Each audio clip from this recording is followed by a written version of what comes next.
Pesquisadores afirmam ter a fórmula da imortalidade.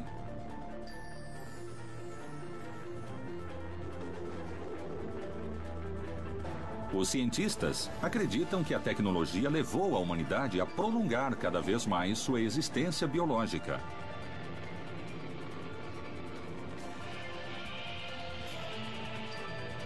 Serão esses os avanços que conseguirão burlar a morte? É possível um mundo sem morte?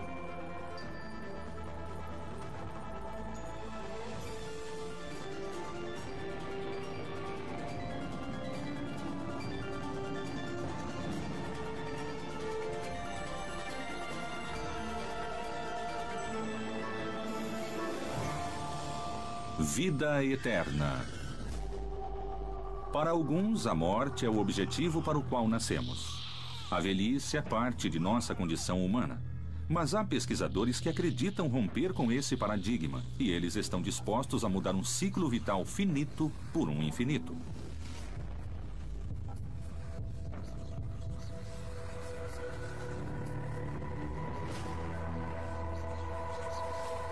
Mitos e lendas falam da existência de fontes misteriosas e de poções mágicas, capazes de dar a vida eterna.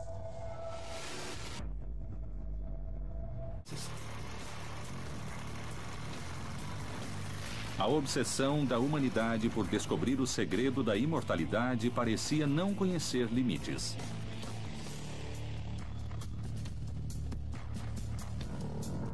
Dizem que há uns 250 pacientes, como vão dizer, preservados no gelo, 2.000, 2.500 membros em todo o mundo, pessoas que assinaram contratos para serem preservados no gelo quando morrerem. A história revela que as buscas no afã de se tornarem seres imortais não tinha preço. O conhecimento do genoma humano pode levar à imortalidade. O que pensamos é de, no futuro, dar um órgão a um robô ou a um holograma e transferir consciência para ele.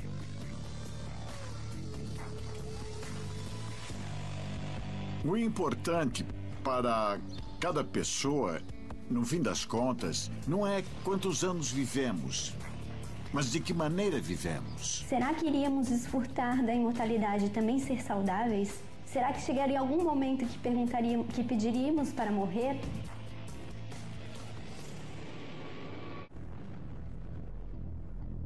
Nós somos seres compostos de corpo e alma. A alma é infinita, mas o corpo segue as leis da biologia.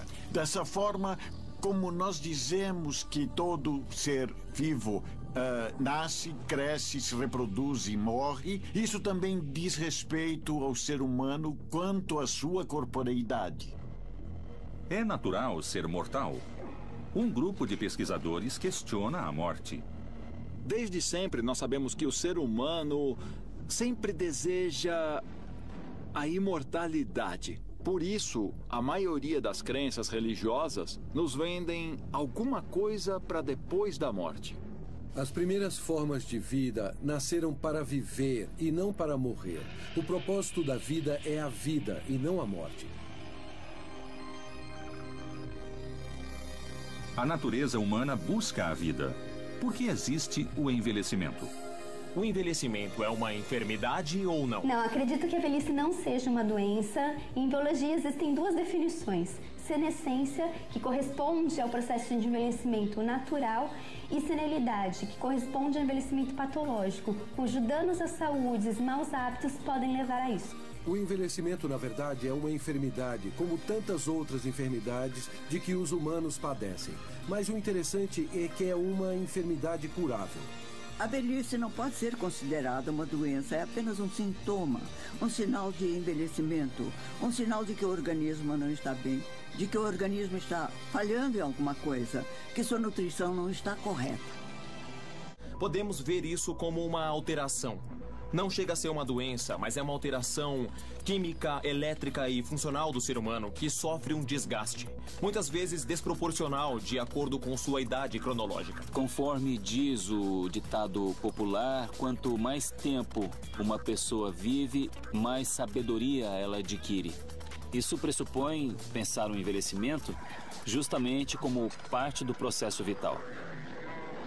A criônica se dedica a congelar pacientes humanos ou animais domésticos imediatamente depois de considerados mortos legalmente, com o objetivo de que, no futuro, gerações futuras possam encontrar a tecnologia para revivê-los e curá-los da doença que morreram. Eu achava que Walt Disney estava congelado e perguntei a Bill Bass, o ex-presidente do Instituto Cryonics.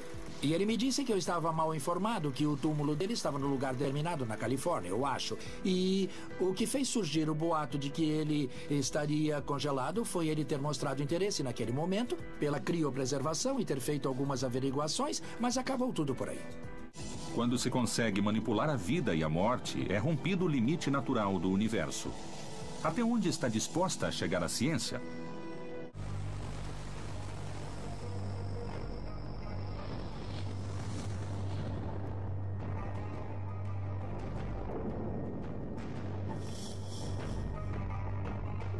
Na antiguidade, havia um processo para a conservação dos corpos: a mumificação. Nessa busca por ser imortal, muitas vezes os homens não se contentavam que só a sua alma fosse imortal. Então eles queriam continuar, permanecer com o seu próprio corpo carnal. E começaram diferentes processos ou diferentes experimentos para isso. O mais conhecido é o da mumificação nas culturas egípcias. As mumificações começaram talvez há 5.000 anos. A mumificação é uma maneira de conservar o corpo, mas não todo o corpo e nem sequer a parte mais importante dele, que é o cérebro. A cirurgia plástica faz com que as marcas do tempo sejam visíveis nos corpos. Nós sempre temos que pensar nossa vida, nossa existência, nossa corporeidade sob o olhar de Deus. E por isso mesmo, um primeiro princípio é nos amarmos como somos. Então, se sou gordinho, se sou magrinho, tenho que me amar como eu sou. Os seres humanos querem mudar muitas coisas, começando com a parte física. Isso é assim em quase todo mundo. Todo mundo dedica muito tempo à sua aparência. Isso demonstra que as pessoas querem ser melhores, querem estar melhor e querem viver mais. Quando eu operava o rosto, por exemplo, a paciente se sentia melhor, adoecia menos. E o que isso tem a ver? Com maior harmonia do nariz com o rosto, a pessoa tem mais energia, fica mais saudável. Porque nós enganamos o seu subconsciente. De repente, em um mês depois de desinflamada, o subconsciente vê um rosto mais harmônico. Então diz, não vamos ficar para baixo, vamos ficar para cima. Então começa a produzir no corpo células do rejuvenescimento, mais mitose, mais células novas. A ideia de que o pensamento positivo faz com que a pessoa possa viver mais é um mito. Graças à ciência e à tecnologia de uma maneira real, não através da bruxaria, mas cientificamente, vamos ser mais bonitos, mais inteligentes, mais longevos e melhores seres humanos. Se a ciência encontra seus limites na própria natureza do ser humano, quem será capaz de modificar isso? Perpétuo não, mas mais velhos. Acho que nós cirurgiões plásticos estamos ajudando muito quando fazemos bem feito. Porque também, infelizmente, abusam e fazem coisas que não são muito boas. Eles queriam mesmo obter longevidade. Queriam obter uma raça superior. Melhorar a sua raça, que consideravam já acima da média. E obter a fertilidade das mulheres alemãs. Em plena Guerra Mundial, muitos afirmam que o regime nacionalista de Hitler buscou a vida eterna mediante experimentos secretos em seres humanos. Mas, ao que parece, a busca desesperada dos cientistas nazistas pela eternidade os levou a realizar suas pesquisas fora do continente europeu, na América do Sul. Quando Mengele chega ao Brasil, acredita-se que ele pode ter tido contato com uma região que existe no Brasil, que se chama Cândido Godói. que tem a particularidade de uma população com uma taxa demográfica de gêmeos muito alta, a ponto de, em um momento, acreditar-se que Mengele tenha estado lá fazendo experimentos. Eram experimentos que injetavam até tintas nos olhos das crianças e até fusão de membros em siameses. Um dos seus experimentos era expor a pessoa a temperaturas muito baixas e foi o que sabemos sobre hipotermia. Ao longo da história, há referências à eterna juventude. Não é só a mitologia e as lendas que descrevem lugares mágicos com seres imortais. Todas as divindades que o homem criou em todas as culturas mantêm sempre a mesma lógica. Tem a capacidade de conseguir superar os limites impostos à humanidade.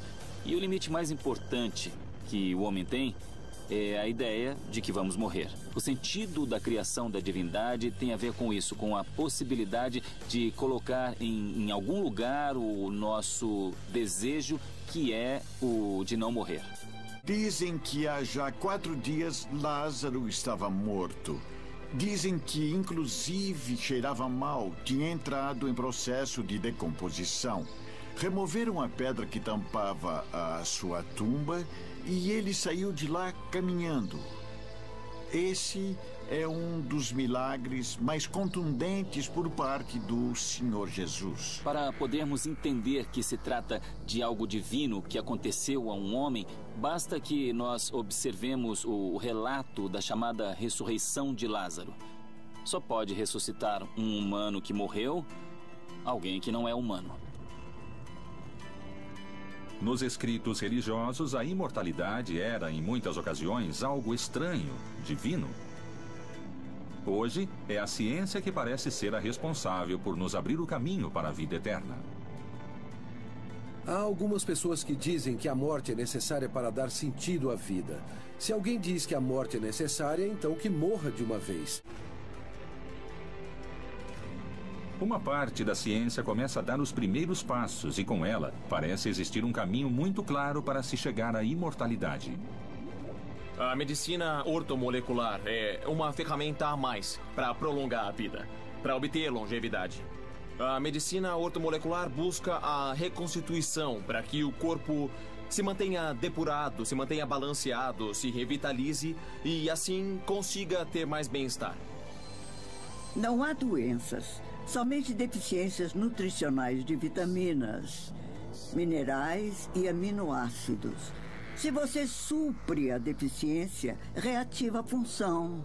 Eu quero dizer que você põe em movimento órgãos que não estavam funcionando, que foram se atrofiando por falta de nutrientes.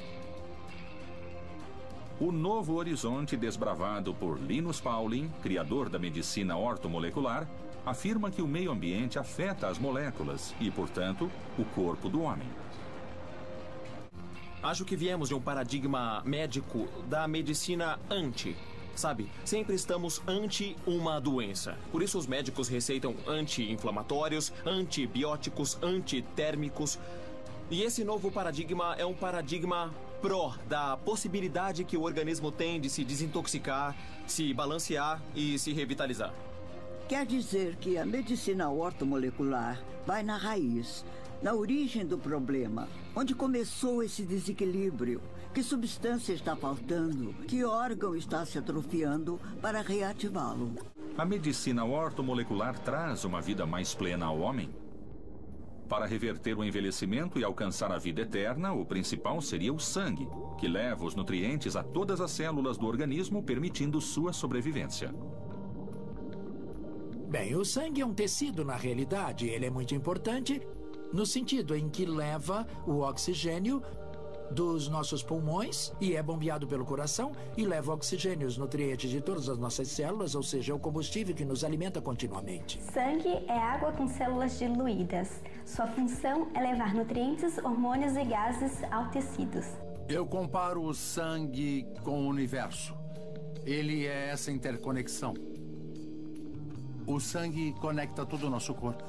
O sangue também é signo de amor. Que outros caminhos há para se chegar à vida eterna? Existe um lugar alheio a toda a ciência e tecnologia onde vivem pessoas que parecem não ter limite de idade. são os chamados imortais do século XXI.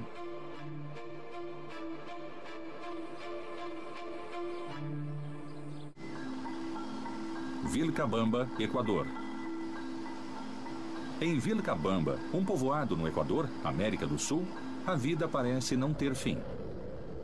Um lugar onde parece existir algo especial que permite a seus habitantes viver mais de 120 anos. Mas eles trabalham até o dia antes de morrer, 80, 90, 100 anos, e não estão de cama nem nada, andam para lá e para cá e trabalham duro. Uma pessoa em Vilcabamba com 80 anos de idade é praticamente sem brincadeira. É jovem. 80, 90, estão trabalhando, estão ativos.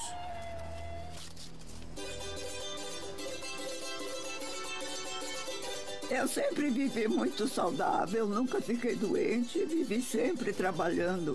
Eu trabalhava colhendo café, também eu sei fiar, também tecer e de vez em quando vendia aos estrangeiros. Posso dizer que sou bem saudável porque trabalhei durante toda a minha vida. Meu marido é José Javier Delgado. Ele tem 103 anos. Foi a uma várzea buscar uns animais. Ele leva um graveto e, se a vista escurece, ele para e depois continua. Sem ter nenhuma ajuda científica ou tecnologia, os habitantes desse lugar parecem realizar o desejo de uma vida eterna. Os segredos para uma vida longa em Vilcabamba se devem a muitos fatores. A água, o clima, a paz, a tranquilidade, a alimentação, a dieta que os mantém longevos. O alimento era mais saudável, era a yuca, a cevada, a batata doce, o feijão, a berinjela. Era tudo limpo, tudo saudável, nada de remédio. No Vale funciona um único hospital, Coquiti Otani, fundado graças à doação de um turista que conseguiu se recuperar de suas doenças. Coquiti Otani foi uma pessoa muito influente que esteve por aqui de passagem. Disseram a ele que em Vilcabamba tinha gente com uma qualidade de vida muito maior. Estaria na água o segredo de Vilcabamba, como muitos dizem? Em Vilcabamba, definitivamente se deve considerar a qualidade da água. Lembramos que são fontes que vêm diretamente do Podocarpus. É a qualidade da água, a qualidade dos terrenos. A água aqui tem uma energia e uma vitalidade que inconscientemente sentimos que afeta a nós e ao ambiente. Os cientistas disseram que tomando a água de Vilcabamba se evita o endurecimento coronário, trombo cerebral. Praticamente temos saúde permanente com a água, só com a água. A água é antilente universal. Ela participa de reações químicas básicas. Vale lembrar que os primeiros indícios de vida na Terra estão todos associados ao ambiente aquático. A água é um fator fundamental na vida de todas as criaturas. Nosso corpo precisa de líquido, como um peixe precisa de água em seu aquário, durante todo o dia. O fundamental da vida está na água. Em qualquer crescimento de plantas, animais, nos seres humanos, está a água. De certo modo, eu adoraria fechar esse lugar numa bolha. Vilcabamba é a prova de que a natureza parece dar ao ser humano a esperança de chegar à imortalidade. Como vocês sabem, esse vale é zero estresse, então isso ajuda muitíssimo aos nossos idosos. Se me perguntarem se o ambiente, se nosso estresse, se nosso estilo de vida tem importância no processo de envelhecimento, absolutamente. Os investigadores de Vilcabamba estão realizando estudos sobre a água da região. Segundo eles, há componentes únicos que poderiam revelar substâncias que nos ajudariam a ter uma vida mais saudável. Há medicinas modernas que ainda aplicam conceitos utilizados na antiga alquimia, práticas que estão distantes da ciência formal. São essas novas disciplinas que nos preparam para uma vida eterna?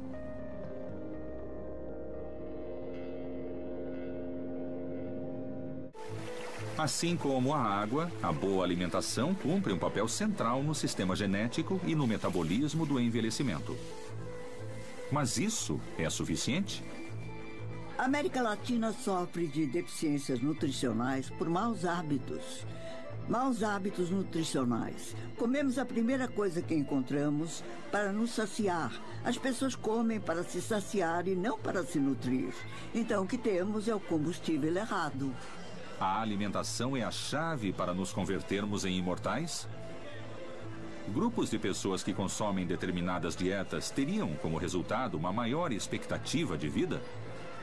O ser humano, neste momento, está ficando cada vez mais consciente de que não é necessário matar criaturas para a sua alimentação, de que há elementos na natureza que fornecem os alimentos necessários para se ter uma vida saudável, sem necessidade de sacrificar criaturas inferiores como as aves, os peixes, o gado, etc. Precisamos consumir frutas e verduras, principalmente, eu diria, cruas.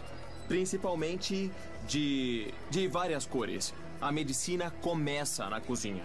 Devemos nos alimentar com mais sementes, linho, chia e gergelim, que têm ácidos graxos e são capazes de limpar nossas artérias. Ainda mais numa era em que a primeira causa de mortes são artérias entupidas. Muitos cientistas juram melhorar a saúde com dietas vegetarianas e veganas. Se a pessoa tiver uma alimentação, seja vegetariana ou vegana, não tem por que não ser suficiente, desde que haja uma orientação, um bom cuidado no preparo dos alimentos, porque tudo é totalmente natural. E não tem com que se preocupar. Eu acho que a natureza nunca se equivoca. Era yuca, cevada, batata doce, o feijão, a berinjela. Era tudo limpo, tudo saudável, nada de remédio. A dieta vegana consiste em não consumir alimentos de animais que possam sentir. É uma filosofia de vida que respeita os seres vivos e não utiliza nenhum derivado desses animais. Eu acredito que as pessoas que optam por uma alimentação mais de acordo com a natureza do ser, elas, consequentemente, elas vão estar... Se ela está ajustada com a natureza do ser, é mais fácil ela ser feliz. A médica Margaret Chan, diretora da Organização Mundial da Saúde, afirmou que a era da medicina moderna já chegou ao seu fim. Os antibióticos não terão mais efeito, porque as sociedades se alimentam com carne carregada de antibióticos que muta a resistência natural. Eu digo que comer carne traz muitos malefícios, basicamente porque não faz parte da nossa natureza, né? A gente tem toda uma constituição fisiológica de um ser herbívoro, frugívoro. Então, tudo que a gente traz que não faz parte da nossa natureza é um problema para o organismo. O homem envelhece mais, e não tanto pelo trabalho, mas pelos hábitos. É engraçado porque o ser humano ele evoluiu tanto tecnologicamente, geneticamente, na estrutura dos alimentos geneticamente modificados. A gente tem evoluído tanto, e agora caiu a ficha de que a gente tem que voltar para o que é a natureza, né? Alimentos orgânicos, se alimentar de uma forma mais natural, tudo isso está sendo colocado em questão. A alimentação é um fator importante na evolução humana. Goethe dizia uma frase bastante verdadeira. Ele dizia: o homem vive tanto quanto Deus permite, nem um minuto a mais, nem um minuto a menos. Quando me perguntam sobre uma substância, algum elemento ou alguma prática para prolongar a vida, não encontro resposta porque o homem vem com a respiração contada. Os minutos vêm contados.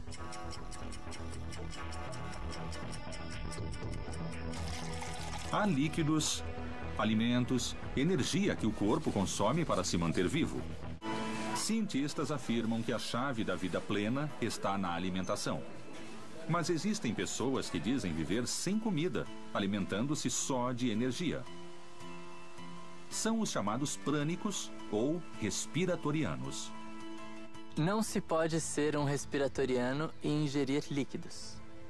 Agora, se tratando de ser um prânico, sim, O prânico seria aquele que vive na consciência prânica, ou seja, nessa consciência mais elevada, nessa vibração mais elevada, e que pode optar por ser um respiratoriano, mas que enquanto prânico, ou seja, que vive nessa condição, ele pode inclusive comer de vez em quando, né? Ele pode tomar líquidos, mas o respiratoriano, esse termo é para qualificar a dieta dele. Então todas as pessoas que dizem que é respiratorianas deveriam então não ingerir nada. É realmente possível que o organismo humano sobreviva sem alimentos? Que efeitos essa prática pode causar? O prana é energia vital. Tudo que engloba eletricidade, magnetismo, gravidade, o homem pode viver de prana, ou seja, de respiração cósmica. Para isso é preciso uma disciplina muito rígida e uma preparação adequada, dando ao homem uma saúde bastante boa. Alguns especialistas questionam essa tendência. Afirmam que é impossível, já que cientificamente não está comprovado que se possa viver sem alimentos. Se a gente opta pelo respiratorianismo de uma forma pelo apego ao não comer, pode ser muito perigoso e as pessoas podem morrer fazendo esse tipo de processo. É muito importante as pessoas terem consciência de qual a motivação delas, né? Porque as pessoas simplesmente pegam a técnica e adequam a técnica ao dia a dia delas. Fazem um processo de 21 dias trabalhando dentro de um grande centro, de um centro urbano, com todas as interferências, e isso é perigoso. Assim como existem grupos de pessoas com ideias alternativas sobre a alimentação, nas ciências se encontram cientistas que estão criando uma nova era de pesquisas. São aqueles que aplicam a tecnologia para conseguir corpos imortais. Vivemos uma revolução na ciência atual? O transhumanismo é uma forma de vida que algumas pessoas, um grupo de pessoas, divulga para que toda a civilização possa se dar conta que, atualmente, nós temos tecnologia suficiente para modificarmos a nós mesmos. Isso significa evitar certas causas de sofrimento, como pode ser a doença, como pode ser a velhice. Assim, podemos superar as limitações que a evolução e a natureza nos impõem. A incorporação nova do humanismo à ciência e à tecnologia é o que se chama transhumanismo, que permite a transcendência das limitações humanas graças à ciência e à tecnologia. Ao que parece, a robótica do século XXI dá seus primeiros passos. Mas se pode desenvolver uma máquina artificial tão perfeita como o cérebro humano? Como se perguntam os pesquisadores, a maior questão é se realmente podemos conseguir copiar ou melhorar a capacidade do cérebro humano em um cérebro artificial. Acredito que estamos longe de criar um cérebro artificial. As indústrias de hardware estão estudando sobre a geração de estímulos nervosos. Porém, o funcionamento do cérebro vai muito mais além disso. Até o momento, o que nós conseguimos entender é que nas forças sinápticas fica gravada a informação, algo que parece poder ser reforçado durante o sonho ou que se pode reforçar com ômega 3. Ao falar de máquinas, estamos falando que queremos simular, queremos emular o comportamento do córtex pré-frontal em meios eletrônicos, nesses meios não biológicos.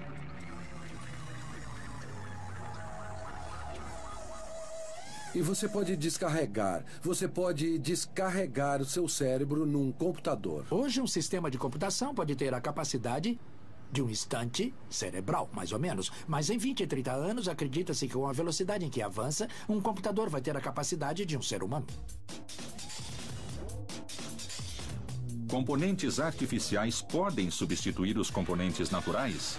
A nanotecnologia é a manipulação da matéria em escala molecular e atômica. Isso significa manejar átomo por átomo. Um nanômetro é 1/1000º de milímetro, ou seja, é algo pequeno, do tamanho dos átomos e das moléculas. Não é necessário fazer exames clínicos. Simplesmente tome uma cápsula com uma quantidade de nanodispositivos que vão atuar em nível celular no seu corpo, célula por célula. Vamos curar todas essas doenças. Vamos curar Alzheimer, Parkinson, câncer. Vamos curar câncer assim que soubermos quais as bases genéticas dessas doenças.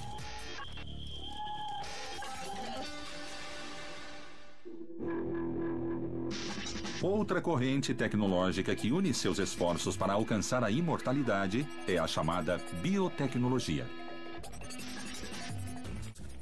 Nós compartilhamos cerca de 90% do genoma com um rato. Então, ainda que muito diferentes, os ratos e os humanos têm 90% do genoma igual.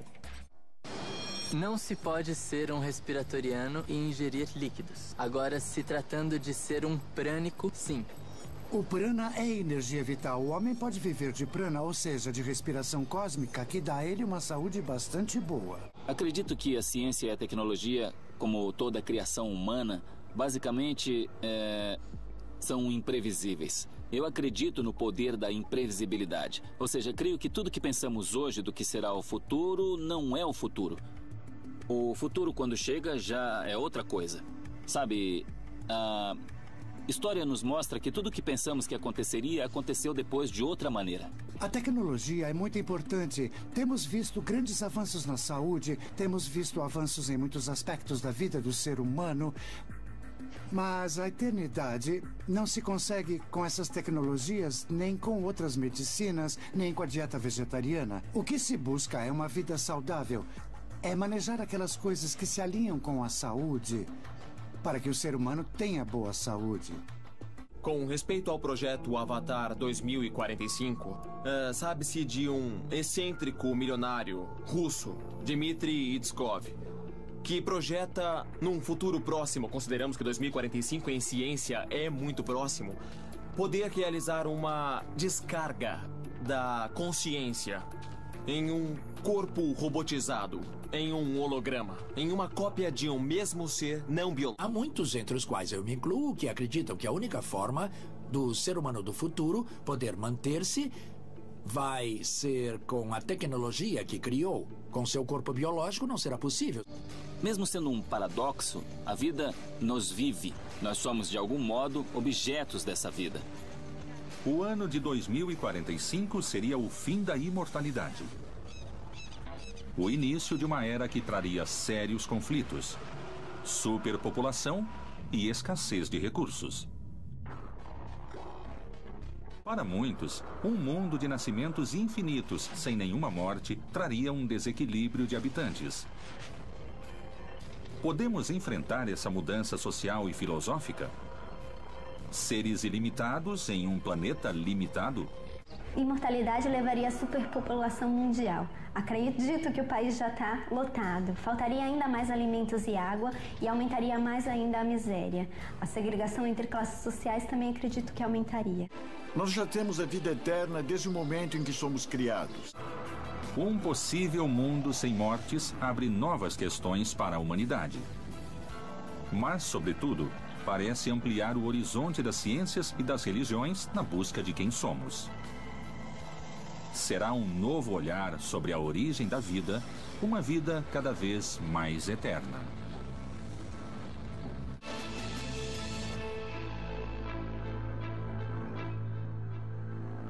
Vida eterna.